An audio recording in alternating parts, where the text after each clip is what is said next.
Soviet refugees. In this country, Clarence Thomas approaches his confirmation hearings for the Supreme Court, and both sides are heard from. And tonight, health care. High-tech treatment is expensive. How much can we afford? This is NBC Nightly News, reported by Garrett Utley.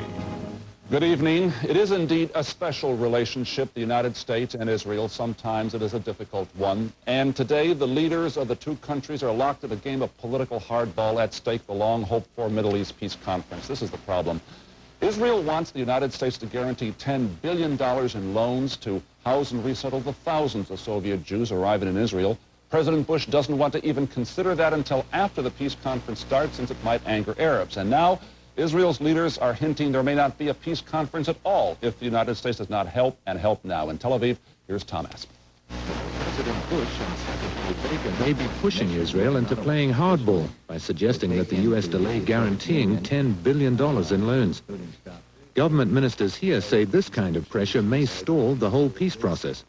It may strike an unnecessary negative blow to this political development.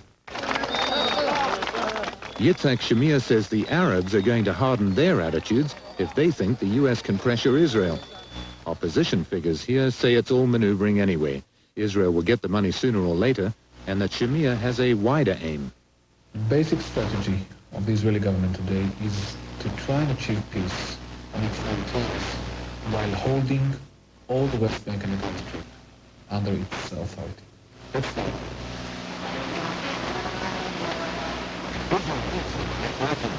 More than 300,000 Jews from the Soviet Union have already arrived here, and there are plans to bring another million over the next 3 years.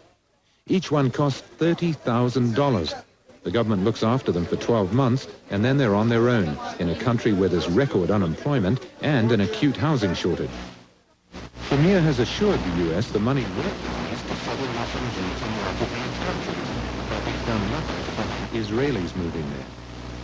Israel's strongest argument is humanitarian. We need this loan that we are taking in order to build and absorb hundreds of thousands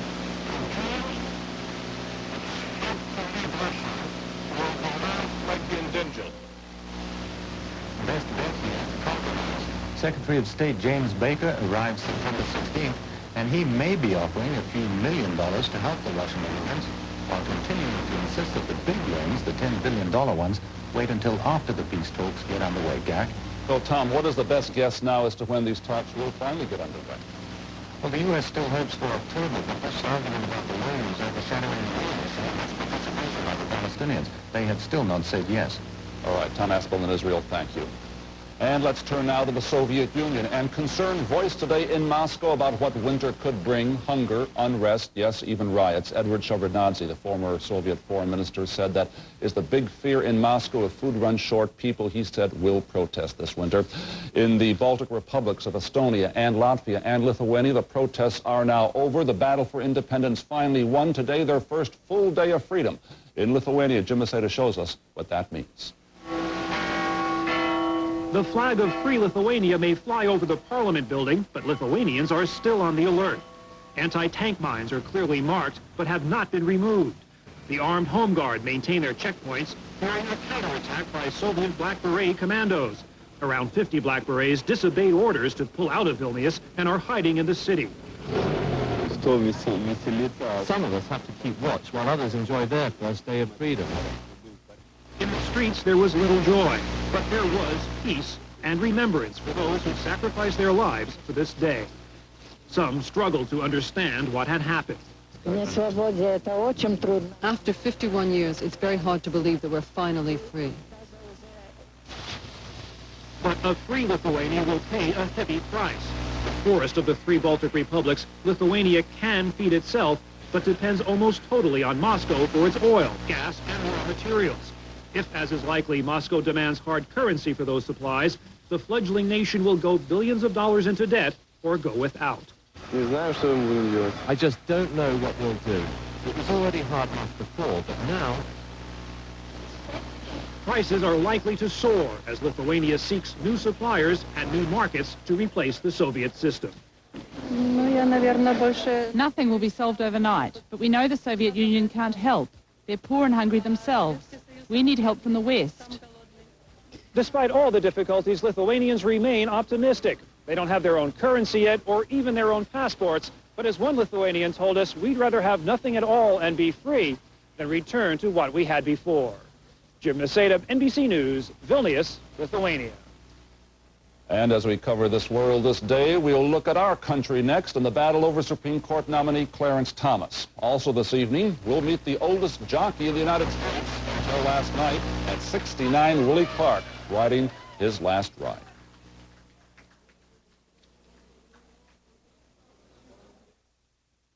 Does it take a major?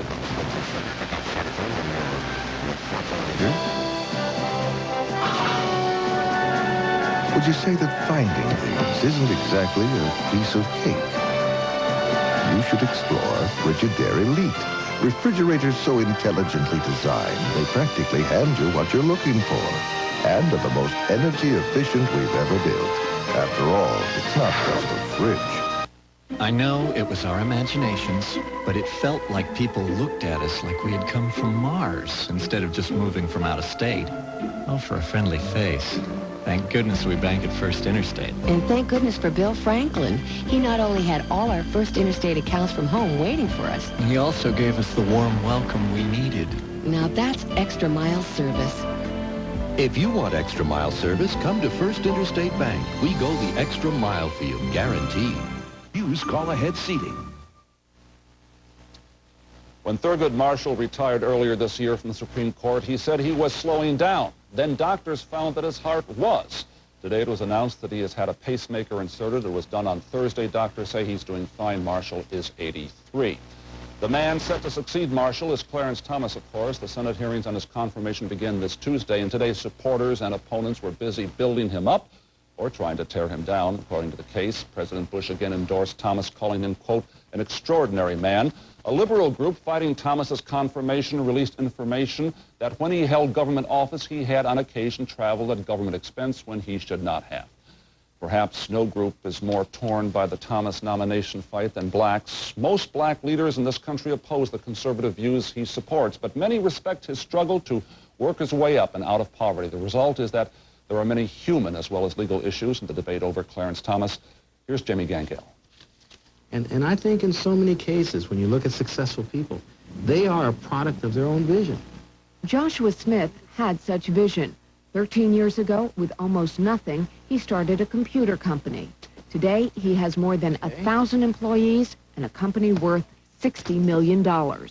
Smith is a strong supporter of Clarence Thomas, and like Thomas, believes blacks must pull themselves up by their own bootstraps. The key is attitude. The key is determination. I don't believe that it's that easy to just have a good attitude and to pull yourself up by your bootstraps, because no matter how good your attitude is, many individuals don't even have boots. Sean Haley graduated with honors from college 4 months ago, but has not been able to get a job. He applauds the success Smith and Thomas have had, but says they are rare exceptions and have forgotten the struggle most blacks face. It is because racism exists. It may not be blatant, and it may not be, no, you're not going to get a job because you're black or because you're Hispanic or because you're Asian, but you will not be granted interviews or anything for those reasons. The differences between Smith and Haley reflect the extraordinary ambivalence in the black community over Thomas's nomination. It's been more than 2 months since the president nominated Thomas, and yet a recent NBC News poll shows that very few blacks have made up their mind about the issue. Those who have are sharply divided. As the National Urban League put it this summer, the president has checkmated the American community. Most black Americans would like to support a black and are proud of his success. These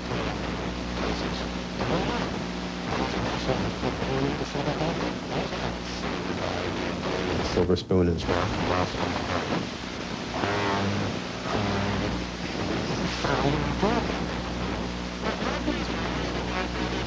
Thomas's conservative views are ultimately much more important than his color. I think that not only is black skin not enough? I think that for his distance, the black skin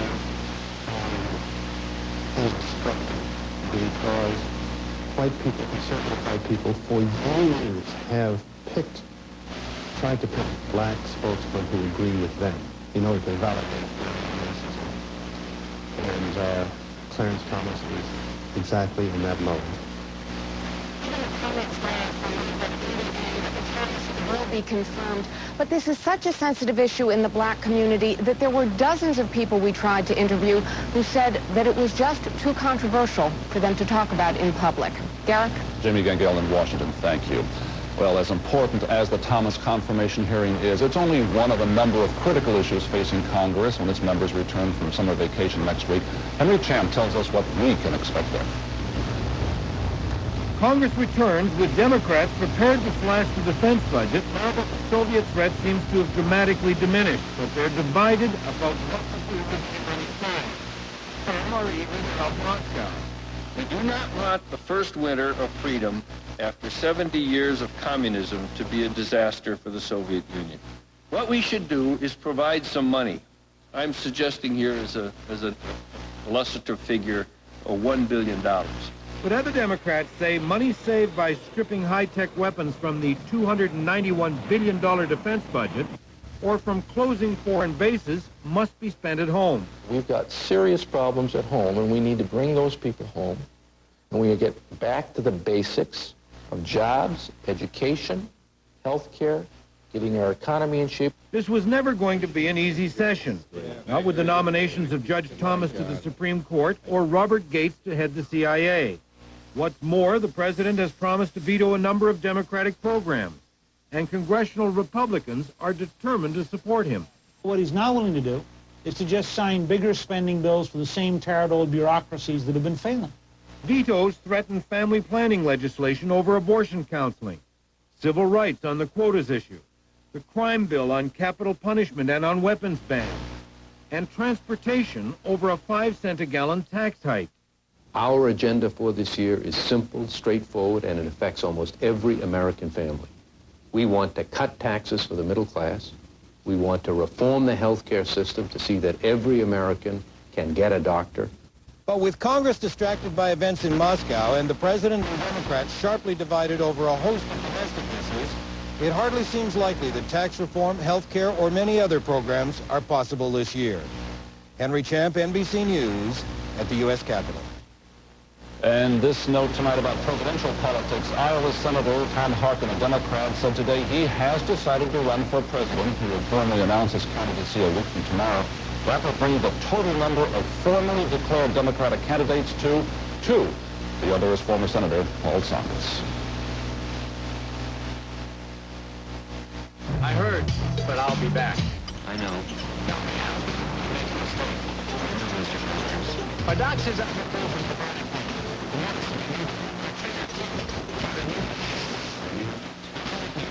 strong stuff. Just takes one. Even a young guy like you uses it. I knew it. This party ain't over, kid. For back, joint, or muscle pain. Newpin. With Newpin, the body pain medicine.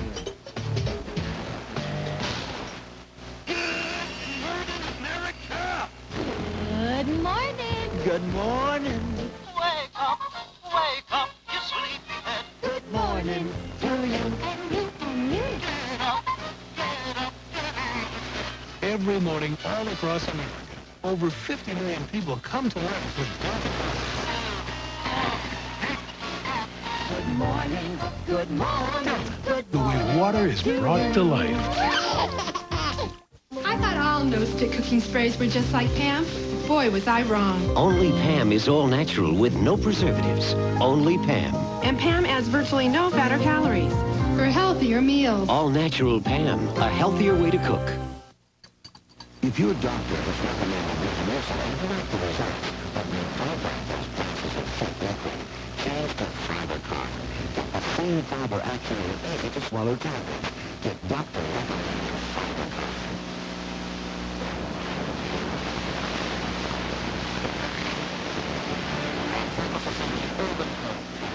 NBC's week-long series of reports on America's city limits. Tonight, This question.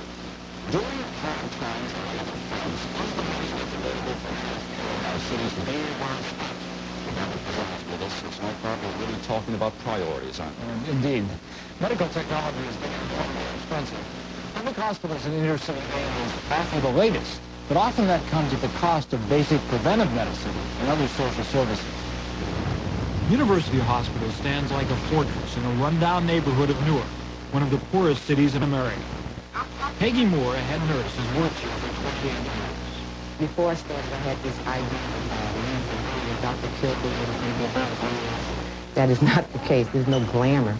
Like all public hospitals, University is a sponge and soaks up much of the violence, misery, and poverty that surrounds it. Alcoholics. He's going to go booze. He's going to booze, you know, in the nights and years. Drug addict. What's going to bring the drugs? Patients often wait hours for routine medical care. But despite its problems, University manages to function, especially in providing expensive, high-tech medicine. Study state and federal programs finance its $200 million a year budget. University Hospital is, after the city government, the second largest employer in the world. Medical care in this country is expanding much more rapidly than the rest of the economy, 3 or 4 times the rest of the economy. And as long as we as a society will provide enough complicated care for everyone, which is what we currently do, that will continue. At University Hospital, every premature child, even the many born of crack-addicted mothers, gets intensive care, often costing hundreds of thousands of dollars. Patients get transplants costing $200,000, no questions asked. Even the hospital director wonders whether that is the right priority. If, in fact, that patient needs a house, or needs housing, or needs schooling, we won't, as a society, spend $200,000 on that same poor individual. Patients whose diseases stem from poverty, even homelessness, are treated intensively, then returned to the street. The school systems in Newark are in desperate need. The city infrastructure is in desperate need. All these other needs facing the community, you have to ask yourself as a reasonable man, is it wise to continue to have such aggressive expenditures in the face of other dramatic needs? This is a dilemma many cities are facing. Is it proper to spend so much money on sick people and less money for those outside the hospital? Gary? Well, it's a very good question, but who answers it? Well, the problem with the healthcare system, particularly in urban areas, poor areas, is that no one has answered those questions. No one has decided there's this perfect America, that there's medical care for everybody. And usually that means that the money gets siphoned off for the most expensive things. But isn't there a simple answer in the end that treating people, saving lives, should have the highest priority, period? Yeah, but of course the question is, with limited resources, how do you spend that money to save lives? Is it best to do it in a prenatal clinic where you would save a lot of money, or is it best to do it with complex, expensive operations for people in the last months of their lives? Good questions. More of them. More answers coming back as well. Thanks very much. We'll continue with more news in just one moment. I'm alive. Greg Hebert. I'm alive. Cynthia Robb. We're alive. Debbie and Thomas James Hanrahan. I'm alive. Chico Mendez. To get more out of life, get airbags. See your Allstate agent for a list of cars with airbags. I'm alive. William Hines. I'm alive. Michael Hines. Joanna. Charles. Theirs was a love affair. A love of butter stopped short by cholesterol. I've dreamt of giving you this. I can't believe it's not butter. I can't believe it's not butter is still the only spread flavored with real sweet cream buttermilk for a fresh butter taste, but without the cholesterol to spoil the romance. I never thought I'd be swept off my feet again. I can't believe it's not butter. The taste you love without the cholesterol. It feels to me always like someone's banging on my knuckles with a hammer. It's really uncomfortable. Today, it isn't aspirin, it's Advil for minor arthritis pain. Advil just really helps with the pain. It makes it go away. The Advil caused me no upset stomach. Over 100 million people have tried Advil for many types of pain. It means to me it must work, and it also means it must be safe, and those are two things that I'm interested in. Advil, advanced medicine for pain. Here's a great big idea. From Presto, professional salad shooter slicer shredder. Big capacity and power. Special blades to point and slice thick, slice thin, shred, even rip. Right where you want. Salad shooter! Presto. They're coming. Dow Bathroom Cleaner with scrubbing bubbles. It's 50% stronger than original Dow Bathroom Cleaner. We work even harder, so you don't have to.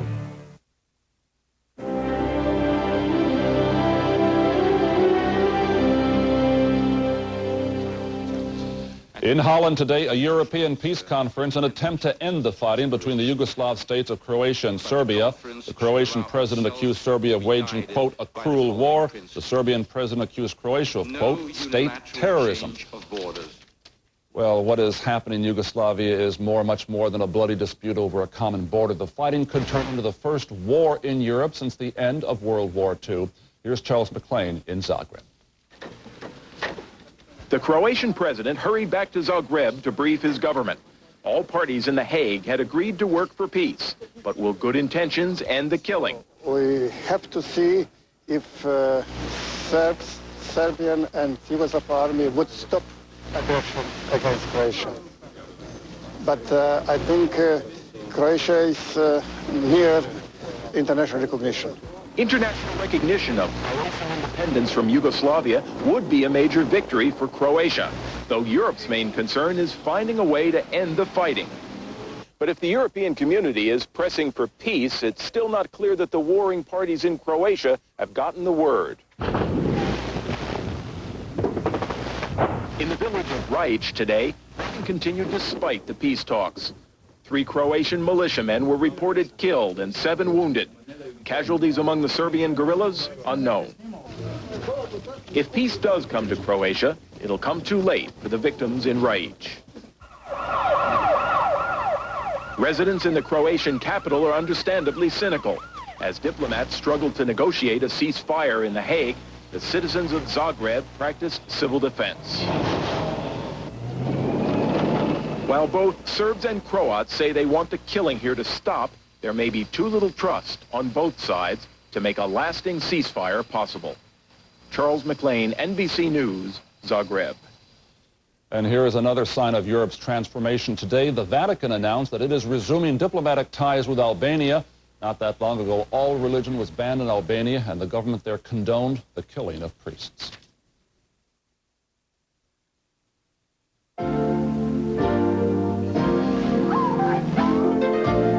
About your and what you would do if you won $1 million out of the blue. Miracles can happen for you. I wish it's clearinghouse, the house where dreams come true.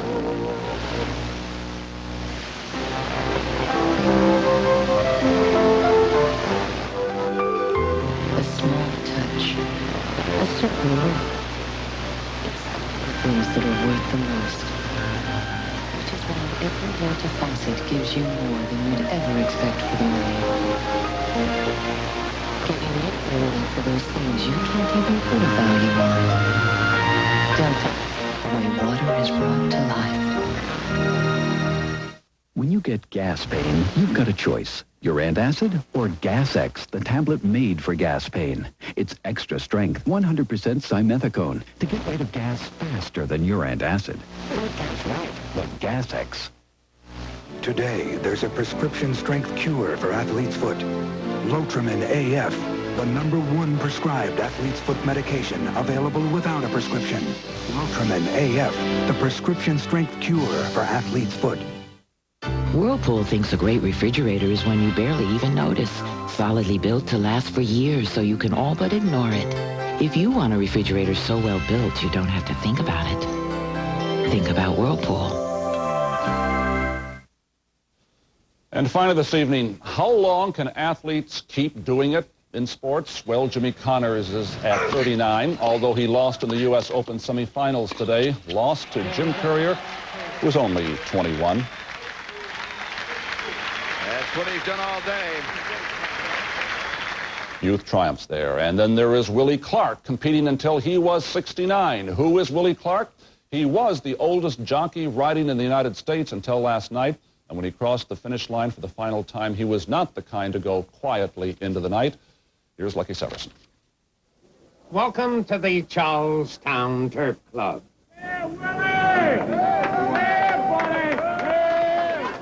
Imagine when this lean, mean riding machine first started, Franklin Roosevelt was president.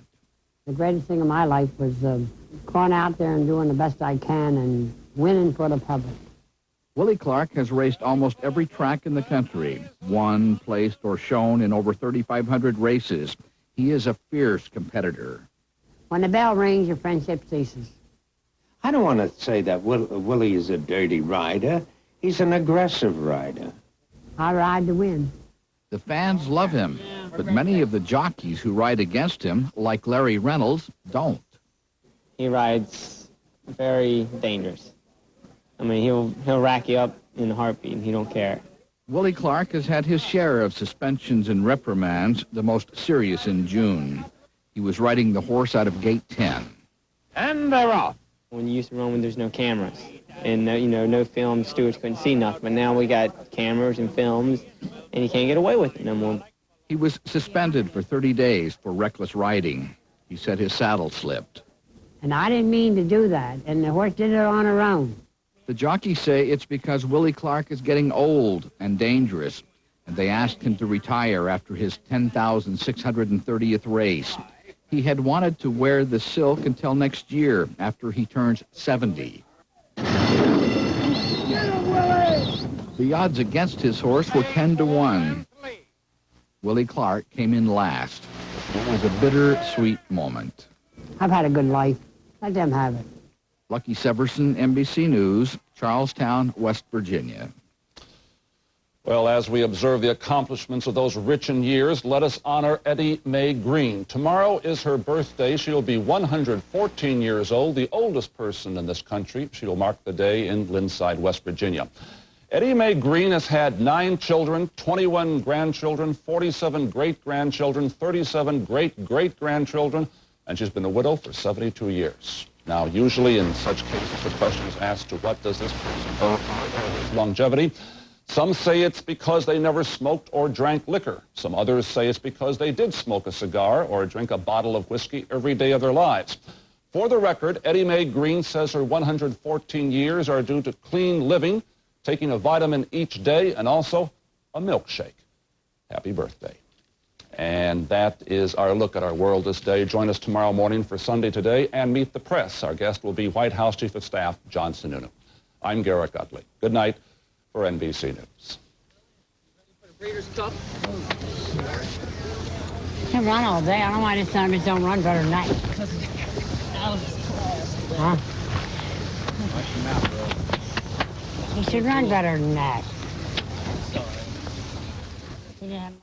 Katie's back. Welcome back, Katie. From near From Hampton Falls, New Hampshire. and far. Hi, Katie. Everyone wants to welcome her back. Welcome back, Katie.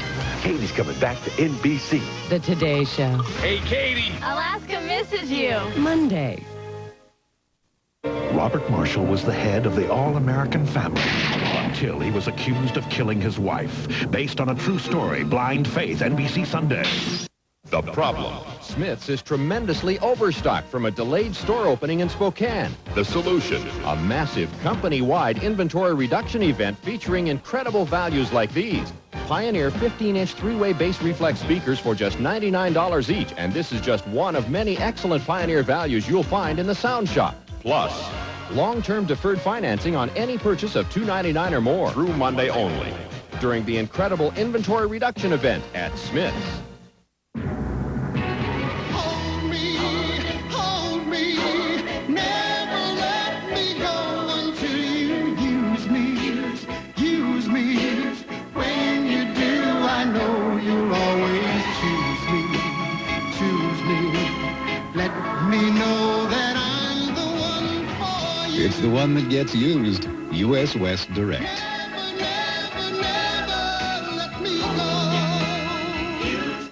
Teaching Kids Survival of the Wettest, Monday at 7:30.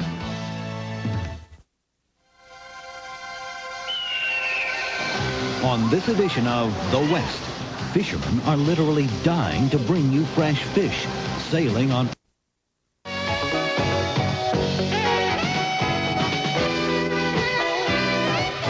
Freak accident at a soccer game in Gresham sent 7 people to the hospital today.